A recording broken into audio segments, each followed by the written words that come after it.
Kotahi noiho te whakataetai haka I te whenua o Ahitereiria.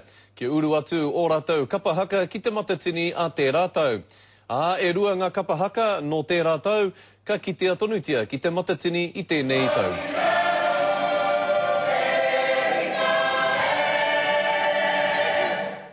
I te tirohanga atu ka hua pea koe ko te kapa tēnei o whangara mai tawhiti, engari e he ko te kapahaka kē tēnei o manoa mai tawhiti no te uru o te pāpaka a Māui.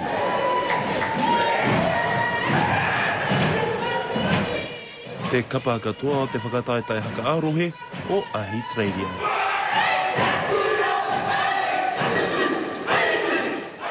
Toko iwa ngā kapa I tū ki te mura o te ahi, no reira toko toru ka whai wāhi atu ki te matatini a te rātou.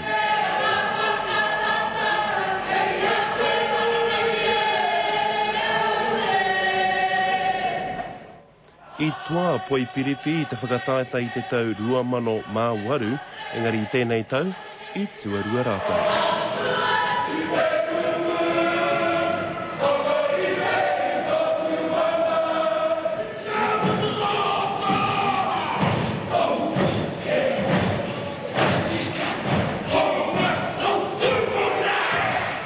No te takiwā o Wikitoria te wakaraukura nei, no rātou te Wikitoria tanga I te taumata tuatoru.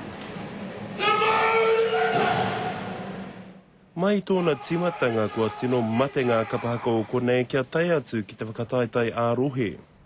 O he tino uaua tēnei mahi, te mahi kapahaka I roto a Ahitereiria. Nā te mea, he nui, he tawhiti, te haere mai, a tēnā rōpu, ana ko tā rātau mahi, kia hoki ki te wākāinga, ana kua mahi moni anō.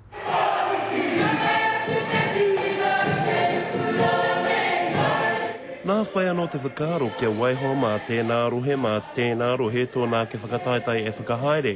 Kioi anō he whakaaro tēnei, kai te tārewa tonu. The way that our National Committee sees it would be better for us to do it as together nationally, and that way we can create more mana, so to speak, or prestige for the event.